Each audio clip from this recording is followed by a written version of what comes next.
இப்போ சென்னையில ரெண்டே பேருக்கு நடுவுல தான் போட்டி.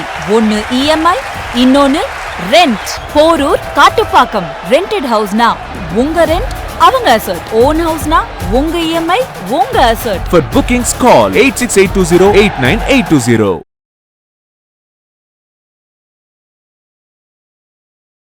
இல்லை இப்போ இந்த ரீசெண்டாக அந்த சாத்தான்குளம் கேஸ் கேட்டிங்க, அது கரெக்டு. அஜித்குமார் கேஸும் கரெக்டு தான். அது வந்து கொஞ்சம் அத்துமீறல் தான். அது வந்து அங்கே நடந்த ஒரு குளறுபடிகளால் அவர் அடித்தாங்க, அவர் வந்து உயிர் போயிடுச்சுங்கிறது அசம்பாவிதமாக நடந்துடலாம். 1-2 நடந்துருச்சுன்னா வேறு வழியே இல்லை, அதுக்கு பொறுப்பேற்று தான் ஆகணும். ஆனால் அதே நேரத்தில் ஸ்டேஷனில் வந்து இறந்து போகிறவங்க, லாக்கப்பில் இறந்து போகிறவங்க எல்லாருமே வந்து போலீஸ் தான் அடித்து சாவடிச்சிட்டாங்க, போலீஸ் தான் அடித்து சாவடிச்சிட்டாங்கன்னு சொல்கிறது ஏற்றுக்க முடியாது. ஓகே, ஏன்னா அவருடைய உடல்நிலை எப்படி வேணா இருக்கலாம். ஸோ ஆனால் வந்து பெரும்பாலும் 90% வந்து யாரும் வந்து கூட்டு வந்து ஒருத்தரை அடித்து சாவடிச்சணுன்ற எண்ணம் யாருக்குமே இருக்காது. வேணும்னா அவனை வந்து பாத்ரூமில் வேணால் போய் அவன் வழிக்கு விழட்டும், அவன் கால் உடையிட்டோன்னு வேணா போலீஸ் நினைப்பாங்களே ஒழிய அவன் உயிர் போயிட்டோன்னு நிச்சயமாக நினைக்க மாட்டாங்க. ஏன்னா இவன் பண்ண அராஜகத்துக்கு, இவன் பண்ண அந்த அநியாயத்துக்கு இவன் பாத்ரூமில் தான் விழணும் இவன் அப்படின்னு போலீஸ் நினைப்பாங்க. வாலண்டியராக கூட அவன் பாத்ரூம் அனுப்புவாங்க. அவன் யூரினே வரலன்னா கூட இல்லை நீ போயிட்டு தாண்டா வரணுன்ட்டு உள்ளே போய் வைப்பாங்க. அப்படியே சிங்கப்பெண் அதிரடிப்படை அவங்க வந்து ஒரு போலீஸ் வந்து ஒரு ஸ்கூலில் போயிட்டு பசங்க வந்து பொண்ணுங்க கிட்ட பேசினாலே வந்து போக்சோ அப்படின்ற மாதிரி ஒரு விஷயம் சொல்லியிருந்தாங்க. அதுதான் கரெக்டான இன்ஃபர்மேஷன் சொல்லாமல் 2 பசங்களும் பொண்ணுங்களும் பேசினாலே போக்சோ அப்படின்ற மாதிரி ஒன்று சொல்லியிருந்தாங்க. அந்த வீடியோ பார்த்தீங்களா? இல்லை, பொதுவாக வீடியோ பார்க்குறத வச்சு நம்ம எதுவுமே முடிவே பண்ண முடியாது. இன்னைக்கு நிறைய ஏஐ வந்துடுச்சு. இல்லை சார், அது உண்மையான இதுதான், உண்மையான விஷயம். சரி, அப்போ அது ஏன்னா நான் அது சரியாக நான் பார்க்கல. அப்படி வந்து அவங்க பேசியிருந்தாங்க அப்படின்னு சொன்னால் ஒரு மிரட்டலுக்காக, ஒரு பயமுறுத்தலுக்காக, ஒரு தவறுகள் நடக்காமல் இருக்கணுன்றதுக்காக ஒரு எச்சரிக்கை விதமாக சொல்லியிருக்கலாம் மொழிய. நிச்சயமாக அப்படி பண்ண முடியாது. தள்ளுபடி அத்தனை பேரும் அல்லம்படி 6 முதல் 60% வரை ஆடி தள்ளுபடியுடன் சூப்பர் சரவணா ஸ்டோர்ஸ், சென்னை, மதுரை, கோவை.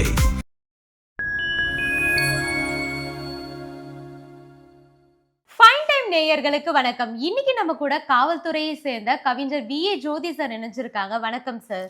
வாங்க பிரியா, நல்லா இருக்கீங்களா? நல்லா இருக்கேன் சார், நீங்க எப்படி இருக்கீங்க? நல்லா இருக்கும். கொஞ்சம் த்ரோட் நீ ப்ராப்ளம். இந்த ஆடி மாதம் திருவிழா, கோயில் திருவிழா ஒரு 3 நாள் அது கண்டினியூவாக திருவிழா இருந்ததுனால கொஞ்சம் த்ரோட் ஒரு மாதிரியா இருக்கு. லாக்அப் டெத்ன்றது வந்து கொஞ்ச நாளாவே அடிக்கடி அந்த கேஸ் வந்து வந்துட்டு இருக்கு. ஃபர்ஸ்ட் அது சாத்தான்குளம் கேஸா இருக்கட்டும், அதுக்கப்புறம் அஜித்குமார் அவருடைய கேஸ் ஆகட்டும், இப்போ ரீசெண்டா கூட இன்னொரு லாக்அப் டெத் கூட வந்திருக்கு. ஸோ இதுக்கான காரணம் என்னன்னு நினைக்கிறீங்க சார்? இல்லை, இப்போ இந்த ரீசெண்டாக அந்த சாத்தான்குளம் கேஸ் கேட்டிங்க, அது கரெக்டு. அஜித்குமார் கேஸும் கரெக்டு தான். அது வந்து கொஞ்சம் அத்துமீறல் தான். அது வந்து அங்கே நடந்த ஒரு குளறுபடிகளால் அவர் அடித்தாங்க, அவர் வந்து உயிர் போயிடுச்சுங்கிறது போலீஸ் மேலேயும் ஒரு தவறு இருக்க தான் செய்யுது. ஆனால் நம்ம அதை உறுதியாக சொல்ல முடியாது. ஏன்னா இப்போ நம்ம வந்து சிபிஐக்கு அந்த கேஸை மாற்றிருக்காங்க. இப்போ அந்த வழக்கை வந்து விசாரணை வந்து சிபிஐக்கு தான் போயின்னு இருக்குது. ஸோ அதில் அவங்க என்ன முடிவு சொல்லுவாங்கன்றது தெரியாது. இந்த கேஸில் வந்து பக்காவாக தீர்ப்பு சொல்லிட்டாங்க. சாத்தான்குளம் அந்த இதில் வந்து பக்காவாக விளாத்திக்குளம் அந்த கேஸில் வந்து க்ளீனாக தூக்கு தண்டனை கொடுத்துட்டாங்க. எல்லாருமே அதில் இருந்த அதிகாரி, ஹெட் கான்ஸ்டபிள், போலீஸு, எஸ்ஐ அத்தனை பேருக்கும் கிட்டத்தட்ட 10 பேருக்கு ஹேங்கிங் மட்டும் இல்லை, அது ஹேங்கிங்கே கொடுத்துட்டாங்க. லைஃப் கூட கொடுக்கல, தூக்கு தண்டனையே கொடுத்துட்டாங்க, உறுதி பண்ணிட்டாங்க. இப்போ அவங்க வந்து அப்பீலுக்கு போயிருக்காங்க, அது வேறு விஷயம். ஆக மொத்தம் அந்த செஞ்ச தவறுக்கான தண்டனையை கொடுத்துட்டாங்க. அவங்க செஞ்சது தவறு தான் அப்படின்னு சொல்லி ஊர்ஜிதப்படுத்திட்டாங்க. அந்த தவறு தான் ஊர்ஜிதப்படுத்துனதும் வந்து போலீஸ் தான். நம்ம அதையும் கவனிக்கணும். அவங்க செஞ்சது தவறு தான், அவங்களுடைய அடித்ததுனால, அவங்க அத்துமீறி செயல்பட்டதுனால தான் அவருடைய 2 பேருடைய அப்பா மகனுடைய உயிர் போச்சு அப்படின்றத சாட்சிகள் சம்பிரதாயத்தோட கோர்ட்டுக்கு முன்னாடி எடுத்து வச்சதும் இதே போலீஸ் தான். புரியுதுங்களா? ஸோ அப்போ போலீஸ் வந்து ஒருத்தரை சாவடிக்கணும், ஒருத்தரை எட்டுன்னு வந்து அடித்து கொண்டுணும் அப்படின்ற மோட்டிவோ அந்த எண்ணமோ யாருக்குமே இருக்காது, நிச்சயமாக இருக்காது. அசம்பாவிதமாக நடந்துடலாம். 1-2 நடந்துருச்சுன்னா வேறு வழியே இல்லை, அதுக்கு பொறுப்பேற்று தான் ஆகணும். ஆனால் அதே நேரத்தில் ஸ்டேஷனில் வந்து இறந்து போகிறவங்க, லாக்கப்பில் இறந்து போகிறவங்க எல்லாருமே வந்து போலீஸ் தான் அடித்து சாவடிச்சிட்டாங்க, போலீஸ் தான் அடித்து சாவடிச்சிட்டாங்கன்னு சொல்கிறது ஏற்றுக்க முடியாது. ஓகே, ஏன்னா அவருடைய உடல்நிலை எப்படி வேணா இருக்கலாம். அவர் வந்து உள்ளுக்குள்ளே ஒரு சில நேரங்களில் பார்த்தீங்கன்னா கிட்டத்தட்ட இப்போ எனக்கே கூட ஒரு இன்சிடெண்ட் ஆயிடுச்சு. அவர் வந்து ஒரு கோபத்தில் விசாரிச்சுட்டே இருக்கிறோம். அவர் வந்து 2 பேரும் ஒரு போதையில் இருந்தார், தாறுமாறாக பேசிக்கிட்டே இருந்தார், சரியான பதிலும் சொல்லலை. ஒரு கோவத்தில் சும்மா ஒரு தட்டும்போது என்ன ஆயிடுச்சுன்னா அப்படியே மயங்கி கீழே வந்துட்டார், பேச்சு மூச்சே இல்லை. அப்போது எனக்கே ஒரு மாதிரி ஆயிடுச்சு, என்னடா இது, ஒரு சாதாரண ஒரே ஒரு அடியில் யாரும் செத்து போகிறதில்ல, அவன் செத்த மாதிரி விழுந்துட்டான் கீழே. அதுக்கப்புறமா வந்து இவரை உடனே ஹாஸ்பிட்டல்லாம் கூப்பிட்டு போனோடனே அவருக்கு அந்த கொஞ்சம் அதுக்கப்புறம் அந்த போதையில் இருந்ததெல்லாம் வந்து க்ளீன் பண்ணாங்க, ட்ரீட்மெண்ட்லாம் கொடுத்துக்கிட்டு எல்லாம் சரி பண்ணாங்க. அவர் ஹி இஸ் ஆல் ரைட், அவர் சரியாயிட்டார். சரியானதுக்கப்புறம் தான் அவருடைய நண்பர்கள்லாம் அவங்க கூட இருக்கிறவங்களாம் வந்து ஆட்டோ ஸ்டாண்டில் இருக்கிறவங்க, ஒரு ஆட்டோ டிரைவர் அவர், எல்லாருமே சேர்ந்து என்ன சொல்கிறாங்க, சார் இவன் அலம்பல் தாங்கலை சார், இவன் கிட்டத்தட்ட 3 நாளாக சாப்பிடவே இல்லை, குடிச்சிட்டே இருக்கான், அதனால மயங்கி விழுந்தாரு. 3 நாளாக இவன் தண்ணி அடிச்சாமல் வீட்டுக்கு போகல சார், ஸ்டேஷன்லேயும் எங்ககிட்டயும் ஆட்டோ ஸ்டாண்ட்லேயும் ஒரே கலாட்டா சார், ஒரே தப்பு பண்ணி ஒரே இது பண்ணியிருந்தான் சார், அவனையா சார் ஹாஸ்பிட்டல் காப்பாற்றினீங்க. அவன் சொல்கிறான் ஏதோ ஒரு ஆங்கத்தில் செத்து போய் தானே விட்டுருக்க மாட்டான், அவன் வந்து நம்ம ஸ்டேஷன் வாசலில் உட்காந்துருப்பாங்க, அது வேறு விஷயம். இது மாதிரி சார் அப்படின்னு அவங்கெல்லாம் வந்து அப்போது இதுலேருந்து என்ன தெரிய வருதுன்னா, நம்ம கூட்டு வந்து விசாரிக்கும் போது அவர் என்ன உடல்நிலை எப்படி இருக்குதுன்றது நமக்கு தெரியாது. கண்டிப்பாக. ஸோ நம்ம விசாரணையில் ஏதாவது லேசாக இது மாதிரி ஒரு சின்ன காயத்தில் வந்து அவர் இறந்துடுறாரு அப்படின்னு சொன்னால் அது நம்மளால் தான் இறந்துட்டாருன்ற மாதிரி தான் ஆகிடும். ஆனால் போஸ்ட்மார்ட்டம் ரிப்போர்ட் வரும்போது தெரியும் அவர் 3 நாளாக குடிச்சிட்டு இருந்தார், 3 நாளாக சாப்பிடவே இல்லை, ஸோ அதனால் அவருக்கு எந்த விதமான எனர்ஜியும் உடம்புல இல்லை, அதனால தான் அவர் உயிர் போச்சு அப்படின்னு போஸ்ட்மார்ட்டத்தில் தான் சொல்லுவாங்க.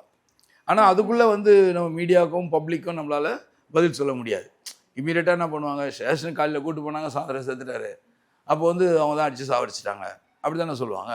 அது மாதிரி நிறைய இடத்துல அது மாதிரிலாம் நடந்திருக்குது. சில பேர் பயத்துலேயே என்ன பண்ணுவான், நம்மளை தேடுறாங்க, நம்மளை என்னைக்கு தானே பிடிச்சிடுவாங்க, பிடிச்சா நம்ம வந்து மாட்டிக்கணும்னா நம்ம எதாவது பண்ணிக்கணும் அப்படின்ற மாதிரிலாம் இருக்குது. அவனே ஏதாவது வாங்கி வச்சிருப்பான். அதே மாதிரி வந்து அரெஸ்ட் பண்ணிட்ட அப்புறம் ஜெயிலே வந்து அந்த மாதிரி பண்ணதும் இருக்காது. ஜெயிலையும் வந்து பண்ணிக்கிறானுங்களே. ஏதாவது வந்து இப்போ சாப்பாடு கொடுக்கும்போது அது கொடுக்கும்போது ஏதாவது கொடுக்கும்போதெல்லாம் ஏதாவது அவனை ஒருத்தன் பாய்சன் வச்சு சின்ன பொட்டலமாக 2-3 மாத்திரை கொடுத்தான், அப்படி இல்லைன்னா இவனே கூட என்ன பண்ணுவான், உடம்பு வலி கை வலி கால் வலின்னு அப்பப்போ ஜெயில் உள்ள ஹாஸ்பிட்டல் இருக்குது, அது போய் வந்து மாத்திரைலாம் கொடுத்தாங்கன்னா அதெல்லாம் எங்கன்னா ஒரு மூலையில் சேர்த்து வைப்பான்.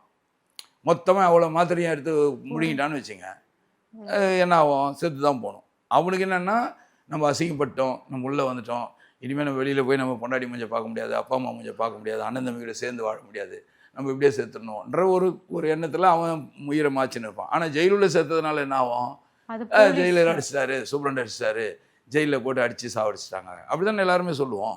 ஆனால் உண்மையிலே நடக்கிற விஷயம் இதுதான்.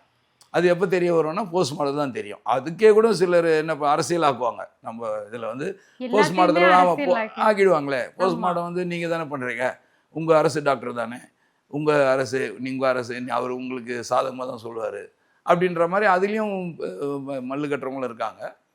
ஸோ ஆனால் வந்து பெரும்பாலும் 90% வந்து யாரும் வந்து கூட்டு வந்து ஒருத்தரை அடித்து சாவடிச்சணுன்ற எண்ணம் யாருக்குமே இருக்காது. வேணும்னா அவனை வந்து பாத்ரூமில் வேணால் போய் அவன் வழிக்கு விழட்டும், அவன் கால் உடையிட்டோன்னு போலீஸ் நினைப்பாங்களே ஒழிய அவன் உயிர் போயிட்டோன்னு நிச்சயமாக நினைக்க மாட்டாங்க.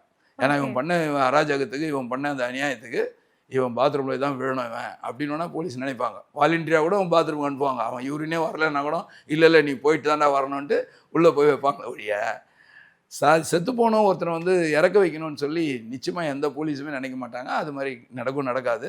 இப்போ கூட தூத்துக்குடியில் அந்த ஒரு ஏதோ அந்த போதைப் பொருள் வித்தாருன்னு சொல்லிட்டு அவரை கூப்பிட்டு வந்திருக்காங்க. அது போலீஸு காட்டுறாங்க, வீடியோ கேமராலாம் காட்டுறாங்க, பதிவுலாம் இருக்குது. அவர் அப்படியே மயக்கடிச்சு கீழே விழுறாரு, அது நம்மளுக்கு நல்லா தெரியுது. ஆனால் அது வந்து இன்னொருத்தர் வந்து என்ன சொல்கிறாரு, அது வாட்ஸ்அப்பில் வருது, நம்ம அதையும் சொல்லணும் இல்லையா. அவர் வாக்குமூலம் கொடுக்குற மாதிரி ஹாஸ்பிட்டல்லேருந்து எடுத்திருக்காங்க. அவரே சொல்கிறாரு என்ன போலீஸ் தான் அடித்தாங்க அப்படின்ற மாதிரி சொல்கிறாரு. ஸோ இப்போ போஸ்ட்மார்ட்டம் முடிஞ்சாதான் அது தெரியும் என்ன எதுக்காக அவர் இறந்தார் அப்படின்னு சொல்லி. இப்போ அந்த கேஸ் எந்த நிலைமையில இருக்கு சார்? அதாம்மா, அது ட்ரையல் தான் இருக்குது. ஆனால் பட் அது போஸ்ட்மார்ட்டம் வந்தால் தான் தெரியும் அதில் யார் போலீஸ் அரெஸ்ட் பண்ணுவாங்களா இல்லையாங்கிறத அது வந்தால் தான் தெரியும். ஆனால் அவங்க வாங்கிட்டதாக சொல்கிறாங்க. அவங்க பப்ளிக் வந்து அவங்க பேரண்ட்ஸ்லாம் வந்து அதை ரிசீவ் பண்ணிட்டாங்க அப்படின்ட்டு, போஸ்ட்மார்ட்டம் ரிப்போர்ட் வரட்டும் சார் அப்படின்ற மாதிரி முடிவு பண்ணிட்டாங்கன்றாங்க. அது மாதிரிலாம் நிறைய விஷயங்கள் வந்து தெரியுது, போலீஸுக்கே தெரியாது. இப்போ நான் பப்ளிக் தெரியாது ஒரு பக்கம் இருக்கட்டும், போலீஸுக்கே தெரியாது அவன் என்ன சூழ்நிலை வரான். நம்ம போய் பிடிச்சின்னு வரும்போது அவன் முழுசாக இருக்கிற மாதிரி தான் தெரியும். அவனுக்கு உள்ளுக்குள்ளே என்ன வியாதி இருக்குது, உள்ளுக்குள்ளே என்ன உடம்புல என்ன பிரச்சனை இருக்குதுன்னு நமக்கு தெரியாது இல்லை. ஸோ அவன் தலையெழுத்து ஸ்டேஷனில் வந்து உயிர் போகிற மாதிரி இருக்கலாம். பட் இங்கே வந்து சேர்த்து போயிட்டாருன்னா போலீஸ் தான் சாவடிச்சிச்சு அப்படின்ட்டுவாங்க. இதுதான் 90% இப்படி தான். எங்கேயோ 1-2 போலீஸாலையும் அவர் அடிக்கிறதுனால இறக்குறதும் இருக்குது, இல்லாமல் இல்லை. அதுக்கு வந்து கட்டாயம் அதுக்கு உண்டான தண்டனையை அனுபவிச்சு தான் ஆகணும். இப்போ தூக்கு தண்டனைன்ட்டாங்க, ஸோ அனுபவிச்சு தானே ஆகணும். ஆனால் எது எப்படி இருந்தாலும் ஒரு உயிர் போயிடுச்சுன்னு சொன்னால் அது கஷ்டம். ஆமா. அது யாராக சோ இருந்தாலும் இந்த லாக்அப் டெத்ல வந்து எதனா போலீஸ் வந்து சம்பந்தப்பட்டிருக்காங்கன்னா அவங்களுக்கு வந்து கண்டிப்பா தூக்கு தண்டனை தான் ஆமாம் கிடைக்கும் ஆமாம் சார். ஆமாம் ஆமாம் தூக்கு தண்டனை தான் இல்லை, அது கரெக்டாக இப்போ அந்த நீதிபதி வந்து அப்படி ஒரு தீர்ப்பு வழங்கியிருக்காங்க. ஓகே. ஒரு சில நீதிபதிகள் வந்து ஆயுள் தண்டனை கொடுக்கலாம் இல்லைங்களா, இல்லை அதுக்குண்டான இது அவர் எப்படி இருந்தாலும் வந்து ஒன்று ஆயுள் தண்டனை இல்லை தூக்கு தண்டனை தான். ஏன்னா உயிர் போயிடுச்சுல்ல. ஆமா. இப்போ அவர் கை கால் உடஞ்சது, இவங்க அடித்தாங்க பிடிச்சாங்க, அவர் கோமா ஸ்டேஜுக்கு போயிட்டார், இல்லை அவரால் வந்து பாதிப்பாயிடுச்சு, அவர் இனிமேல் வந்து ஒரு வேலையை செய்ய முடியாது, கால் தாங்கி நடக்கிற மாதிரி ஆயிடுச்சு, கண் பார்வை போயிடுச்சு, இப்படிலாம் இருந்ததுன்னு சொன்னால் தண்டனைகள் வேணால் கொஞ்சம் மாறுபடும். ஒரு 10 வருஷம் 7 வருஷம் 8 வருஷம் 10 வருஷம்ன்ற மாதிரி ஆகும். உயிர் போயிடுச்சுன்னு சொன்னால் மேக்சிமம் அதானே, ஒன்று தூக்கு தண்டனை இல்லை ஆயுள் தண்டனை, இப்படி தான் கொடுப்பாங்க. அதுதான் இப்போ நடைமுறையிலையும் இருக்குது. அதனால் வந்து லாக்அப் டெத்து அப்படிங்கிறது வந்து கன்ஃபார்மாக போலீஸ் கூப்பிட்டு வந்து லாக்அப்பில் வச்சு அடித்து சாவடிக்கணும் அப்படின்னு நிச்சயமாக எந்த போலீஸும் நினைக்க மாட்டாங்க. அதே நேரத்தில் ஏற்படுற மரணங்கள் வந்து எல்லாமே வந்து காவல்துறையால் தான் ஏற்படுதுன்னு சொல்ல முடியாது. அவனுடைய உடல்நிலை எப்படி ஒன்றா இருக்கலாம், அவன் வந்து எதையாவது பண்ணின்னு வரலாம், வரும்போதே ஒரு மாத்திரை சாப்பிட்டு வந்துடுவான், மருந்து குடிச்சிட்டு வந்துடுவான், அப்படிலாம் இருக்கும். அது மாதிரி நேரங்களில் வந்து தான் இங்கே எக்கு தப்பாகிடும். இங்கே நம்ம எம்ஜிஆர் நகர் போலீஸ் ஸ்டேஷன்லேயே வந்து அவர் ஆல்ரெடி ஏதோ அவர் ஹார்ட் அட்டாக்காக ஒரு பேஷண்ட், அவர் சும்மா விசாரணைக்கு கூப்பிட்டு வந்திருக்காங்க. இப்போ போன மாதம் நடந்த விஷயம் தான் அது. அவர் வந்தார், வந்துட்டு அவர் விசாரிச்சுட்டு அனுப்பிச்சிட்டாங்க. அது பிட்டிஷன் என்கொயரி தான் அது. அவர் அனுப்பிச்சிட்டார். அவர் வீட்டுக்கு போயிட்டு ஹார்ட் அட்டாக் வந்து ஹாஸ்பிட்டலுக்கு போய் அவர் இறக்குறாரு. ஒரு பெரிய புரளி ஆயிடுச்சு. எம்ஜிஆர் போலீஸ் தான் அடித்தாங்க, அடித்து சாவடிச்சிட்டாங்கன்னு சொல்லி அன்றைக்கி ராத்திரிலாம் ஒரே பெரிய புரளி ஆயிடுச்சு. அப்புறம் அவங்க பேரண்ட்ஸ் அவங்க வீட்டில் இருக்கிறவங்களே சொல்கிறாங்க, அவங்க வீட்டு சம்மந்தப்பட்டவங்களே சொல்கிறாங்க, இல்லை அவர் ஹார்ட் அட்டாக் தான், போலீஸை நாங்களும் கூட இருந்தோம் சார், அந்த விசாரிக்கும்பொழுது யாரும் அவர் அடிக்கவும் இல்லை, ஒன்றுமே இல்லை, ஒன்லி விசாரணை தான், ஒரு பிட்டிஷன் என்கொயரி மாதிரி விசாரிச்சுட்டு எழுதி வாங்கி அனுப்பிச்சிட்டாங்க அப்படின்னு அவங்களே சொன்னதுக்கப்புறம் தான் அந்த இது அடங்குச்சு. ஆமாம், அது மாதிரி சில இடங்கள்லாம் வந்து என்ன ஆகிடும்னா, இப்போது இந்த மூலையில் நடந்து எம்ஜிஆர் நகரில் நடந்தது, நான் இங்கே இருக்கிறேன், அந்த பப்ளிக் சொன்னது எனக்கு தெரியுது, இப்போ நம்ம சொல்கிறோம். இப்போ தெரியாது இல்லைங்களா, தூரமாக இருக்கிறவங்களுக்கு என்னன்னா, இப்போ ஏதோ சென்னையில் எம்ஜிஆர் நகர் போலீஸ் ஸ்டேஷனில் ஒருத்தர் அடிச்சு சாவச்சிட்டாங்களாம்பா போலீஸ், கன்னியாகுமரி அப்படி தானே பேசுவாங்க. இப்போ கன்னியாகுமரியில் ஒரு விஷயம் நடந்ததுன்னா இங்கே நம்ம இங்கே பேசுவோம், அநியாயத்துக்கு அடிச்சு சாவச்சிட்டானுங்கப்பா, போலீஸ்காரங்களே இப்படி தான்ப்பா அநியாயம் பண்ணுறானுங்கப்பா, அப்படி தான் பேசுவாங்க. அது போலீஸுக்கே உண்டான எப்படி சொல்கிறது, அது தலையெழுத்து, எங்கள் தலையெழுத்துன்னு நினச்சிக்கிட்டு தான் கடந்து போயிட்டுருக்குறோம். சிங்கப்பெண் அதிரடிப்படை அவங்க வந்து ஒரு போலீஸ் வந்து ஒரு ஸ்கூல்ல போயிட்டு பசங்க வந்து பொண்ணுங்க கிட்ட பேசினாலே வந்து போக்சோ அப்படின்ற மாதிரி ஒரு விஷயம் சொல்லியிருந்தாங்க. அதுதான் கரெக்டான இன்ஃபர்மேஷன் சொல்லாம 2 பசங்களும் பொண்ணுங்களும் பேசினாலே போக்சோ அப்படின்ற மாதிரி ஒன்று சொல்லியிருந்தாங்க. அந்த வீடியோ பார்த்தீங்களா? இல்லை, பொதுவாக வீடியோ பார்க்கறத வச்சு நம்ம எதுவுமே முடிவே பண்ண முடியாது. இன்னைக்கு நிறைய ஏஐ வந்துடுச்சு. இல்ல சார், அது உண்மையான இதுதான், உண்மையான விஷயம் தான். சரி, அப்போ அது ஏன்னா நான் அது சரியா நான் பார்க்கல. அப்படி வந்து அவங்க பேசியிருந்தாங்க அப்படின்னு சொன்னா ஒரு மிரட்டலுக்காக, ஒரு பயமுறுத்தலுக்காக, ஒரு தவறுகள் நடக்காமல் இருக்கணுன்றதுக்காக ஒரு எச்சரிக்கை விதமாக சொல்லியிருக்கலாம் மொழிய, நிச்சயமாக அப்படி பண்ண முடியாது. அந்த மாதிரி தான் லாக்அப் டெத்துன்றது வந்து ஒரு பேருக்கு தான் லாக்அப் டெத்துன்னு நம்ம வந்து சொல்கிறோம். அதுக்கு வந்து 145 PSOன்னு சொல்லுவாங்க, போலீஸ் ஸ்டாண்டிங் ஆர்டர் 145 PSOவில் விசாரிப்பாங்க. அதுவும் யார் விசாரிப்பாங்கன்னா போலீஸே கூட விசாரிக்க மாட்டாங்க. ஏன்னா போலீஸ் மேலே வர ஒரு அலிகேஷனை வந்து போலீஸே விசாரிப்பாங்க. அது வந்து கலெக்டர் என்கொயரி, மாவட்ட அதிகாரி என்கொயரி, கலெக்டர் என்கொயரி, அப்படி தான் அது போகும். அவங்களுடைய விசாரணையின் பேரில் தான் அது நடக்கும். இந்த மாதிரி வந்து சம்பவங்கள் நடக்கும் பொழுது அதுக்கு உண்டான கரெக்டான காரணங்களில் வந்து அவங்க தான் பார்த்துட்டு சொல்லுவாங்க. அதுக்கப்புறம் நீதிமன்றத்துக்கு போகும், நீதிமன்றத்தில் தீர்ப்பு கொடுப்பாங்க. இதில் வந்து யாருமே வந்து தப்பிச்சிக்கிறதுக்கான வாய்ப்பே கிடையாது. இப்போ அவரால் தான், அவர் அடித்ததுனால தான் அவர் இறந்தார் அப்படின்னு சொன்னால் நிச்சயமாக வந்து அவர் தான் பாதிக்கப்படணும். இப்போ அதுக்கு எக்ஸாம்பிளாக கூட சொல்லணும்னா, இப்போ ஒரு ரிலேஷன் வீட்டுக்கு ஒருத்தர் வர்றாரு, அவர் வந்து காலையிலேருந்து ரிலேஷன் வீட்டில் ஒரே தகராறு பண்ணி கலாட்டா பண்ணுகிறார். அவர் எங்கேருந்து கெஸ்ட்டாக வந்தவர் தண்ணி அடிக்கிறாரு, காலையிலேருந்து கலாட்டா பண்ணுறாரு. அவங்க வந்து ரொம்ப அத்துமீறி போகிறாருன்னு சொல்லி அவர் என்ன பண்ணுறாரு, ஒரு 4 சாத்தி அனுப்புகிறாரு. உன்னை அவன் கூப்பிட்டான் அந்த ஃபங்க்ஷனுக்கு, போயான்னு சொல்லி அனுப்புகிறாரு. காலையில் ஒரு 10-11 மணிக்கு நடக்கிற விஷயம் அது. அவர் மறுபடியும் போகிறாரு, திரும்பவும் போய் தண்ணி அடிக்கிறாரு, திரும்பவும் விழுந்து பேரண்டு மறுபடியும் கலாட்டா பண்ணிங்கன்னா நஷ்டியா நான் அவனை என்ன பண்ணுறேன் பாருன்னு அங்கேயே அந்த ஒயின் ஷாப் ஆண்டியே கத்துறாரு, எல்லாம் பண்ணுறாரு. எல்லாம் பண்ணிக்கிட்டு ஈவினிங்கில் அங்கே கீழே விழுந்துட்டார், அப்படியே கிடக்கிறாரு. ராத்திரி ஆகிற வரைக்கும் அப்படியே தான் இருக்கார், யாரும் தொட்டு பார்க்கல, தூக்கலை. அப்புறம் யாரோ சொல்கிறாங்க, உங்கள் ரிலேஷன் காலையில் வந்தார், அவர் கீழே விழுந்து கிடக்கிறாருன்னு. இவங்க போய் பார்த்தா பேச்சு மூச்சே இல்லை. ஹாஸ்பிட்டல் எடுத்து போனால் அவர் செத்து 1 மணி நேரம் ஆச்சு அப்படின்ட்டாங்க. இப்போது அந்த ஊர் ஜனம் என்ன சொல்லுது, அவங்க சொந்த பந்தமே கூட என்ன சொல்கிறாங்க, காலையில் இவர் அடிச்சார்ல, அடிச்சு காலையில் வந்த ஒரு நிமிஷம் ஒரு விருந்தாளியாக வந்தவனை போட்டு அடித்து சாவச்சிட்டான் பாவம் அப்படின்ட்டு ஒரே பெரிய பிரளையாகி அவர் நம்ம வேற வழி இல்லை, இந்த வாய் வழியா போற நியூஸ் தான் வந்து பெருசாக போகும் இல்லையா. ஓகே ஸோ இல்லை லாஜிக்காகவும் இருக்க, காலையில் அவர் அடிக்கிறது எல்லாம் பார்க்குறாங்கல்ல, அவர் அடித்ததால் கூட அவர் செத்துருக்கலாமே. ஸோ வந்து அவர் நம்ம கூப்பிட்டு வந்து உட்கார வச்சிடுறோம். அவர் மேலே வந்து நம்ம சஸ்பெக்ட் தான். இப்போ போஸ்ட்மார்ட்டம் ரிப்போர்ட் வந்தால் தான் அவரை வந்து 302 அக்யூஸ்ட் ஆக முடியும். ஸோ அதனால் நம்ம அது வரைக்கும் அவர் வெளியும் விட முடியாததுனால சஸ்பெக்டாக அவர் உட்கார வைக்கிறோம். எஃப்ஐஆர் போடும்போது அவர் இதாக தற்செயலாக இறந்தார் அப்படின்ற மாதிரி தான் எஃப்ஐஆரை போடுறோம். 174 CRPCன்னுவாங்க, அதில் எஃப்ஐஆர் போடுறோம். போயிட்டு அதுக்கப்புறம் 2 நாள் இவர் இங்கே தான் இருக்கார். போஸ்ட்மார்ட்டம்லாம் முடிஞ்சு அந்த ரிப்போர்ட்டை வந்து நம்ம கொஞ்சம் இமீடியட்டாக கேட்போம். போஸ்ட்மார்ட்டம் ரிப்போர்ட் உடனே வராது. இது மாதிரி விஷயங்களில் இது மாதிரி கேஸில் நம்ம கொஞ்சம் அர்ஜென்ட்டாக கேட்போம் டாக்டர்கிட்ட. அவங்க அதுக்காக பிராய்ச்சித்தப்பட்டு கொடுப்பாங்க. அப்படி கொடுக்கும்பொழுது பார்த்தா க்ளீனாக அதில் என்ன வருதுன்னா, இவர் ஆல்ரெடி குடிச்சு ஏற்கனவே உள்ள எல்லாம் டேமேஜாக இருக்குது, எல்லா பார்ட்டுமே டேமேஜாக இருக்குது. இவருக்கு வந்து லேசாக அந்த உடல்நிலை சரியில்லாமல் ஒரு சூழ்நிலையில் அன்னைக்கு இவர் வந்து அதிகபட்சமான தண்ணி அடிச்சுட்டு வறண்டு போய், நாக்கு வறண்டு, தொண்டை வறண்டு, உள்ளெல்லாம் வறண்டு போய் தண்ணி இவர் குடிக்க முடியாத ஒரு சூழ்நிலையில் இவர் கேட்கறதுக்கும் வாய்ப்பு இல்லை, இவருக்கு தண்ணி தான் தேவையானு தெரிஞ்சுக்கிறதுக்கும் வாய்ப்பு இல்லை யாரும். எல்லாமே கீழே விழுந்து கிடக்கிற மாதிரி இவர் கீழே விழுந்திருந்தார். ஸோ அதில் அவர் உயிர் போயிடுச்சு அப்படின்னு ஃபுல்லாக கொடுக்குறாங்க. கொடுக்கும்போது நம்ம அவரை அவரை அனுப்பிச்சி விட்றோம், போங்கன்னு சொல்கிறோம். அப்புறம் பப்ளிக்காக அவங்க சொந்தக்காரர்களும் கூப்பிட்டு சொல்கிறோம், இதாங்க நீங்களே வேணா கூட பாருங்கன்னு சொல்லி அவங்களுக்கு ஒரு காப்பியை நம்ம கொடுக்குறோம், டாக்டருடைய சர்டிஃபிகேட்டை நம்ம கொடுக்குறோம். இப்போது ஒரு பப்ளிக் பாதிக்கப்பட்டாலே நம்ம இப்படி தான் செயல்படுறோம் இல்லையா. தவறு பண்ணிட்டாருன்னா அவர் மேலே நம்ம 302 போட்டு பண்ண போகிறோம். இதே தானே போலீஸுக்கும் கண்டிப்பாக. இப்போ இதே தான், காலையில் ஒருத்தர் வந்து ஸ்டேஷன் வந்து ஒரு கலடா பண்ண வந்து ஸ்டேஷனில் ஏதாவது ஏடா கூடமாக பேசி ஏட்டையா வந்து 2 அறை விட்டு போடா குடிச்சிட்டு வந்து இங்கே கலடா பண்ணுங்கிற ஸ்டேஷனில் போடான்னு 2 அறை விட்டு திருத்தி விட்டுருப்பாருன்னு வைங்களேன். அவர் அன்றைக்கி ஈவினிங் போய் இறந்துட்டு இருந்தாருன்னா அந்த போலீஸ் மேலே தானே வரும்.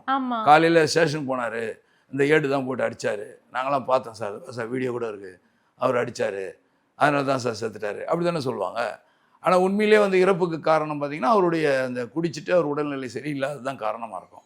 ஸோ அது மாதிரி கிட்டத்தட்ட இந்த லாக்அப் டெத் அப்படிங்கிறதுல வந்து முழுமையாக வந்து இப்படி தான் நிறைய நடக்கிறது. இப்படி தான் எங்கேயோ 1-2 இப்படி தவறுதலாக நடந்துறதுக்கான வாய்ப்பும் இருக்குது. அதுக்கு உண்டான தண்டனை கட்டாயம் நீதிமன்றம் வழங்கிடுது. நீதிமன்றம் அந்த தண்டனை வழங்குறதுக்கு காவல்துறையும் துணை புரிகிறாங்க. காவல்துறை கொடுக்குற எவிடன்ஸு, காவல்துறை கொடுக்குற சார்ஜ் ஷீட்டு, காவல்துறை போன்ற எல்லாமே வச்சு தான் நீதிபதி வந்து தண்டனை கொடுக்குறாரு.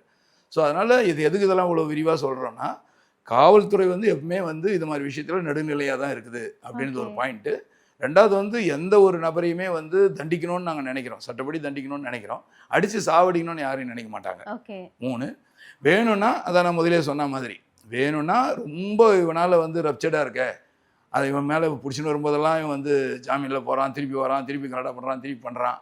ஸோ அது மாதிரி வந்து ரப்சர் பண்ணிகிட்டே இருக்கானே, இவன் வந்து பாத்ரூம் வேணா போய் வழிக்க விடலாம் அப்படின்னு வேணா போலீஸ் நினைப்பாங்களே ஒழிய நிச்சயமாக வந்து யாரையும் வந்து சாவடிக்கணும்னு யாரையும் அடிக்க மாட்டாங்க. ஓகே சார், நிறைய விஷயங்களை எங்க கூட இன்னைக்கு பகிர்ந்துக்கிட்டீங்க. உங்களுடைய நேரத்துக்கு ரொம்பவே நன்றி. நன்றி பிரியா, நன்றி. ஃபைன் டைம் நேயர்களுக்கும் என்னுடைய வணக்கம். மறுபடியும் சந்திப்போம்.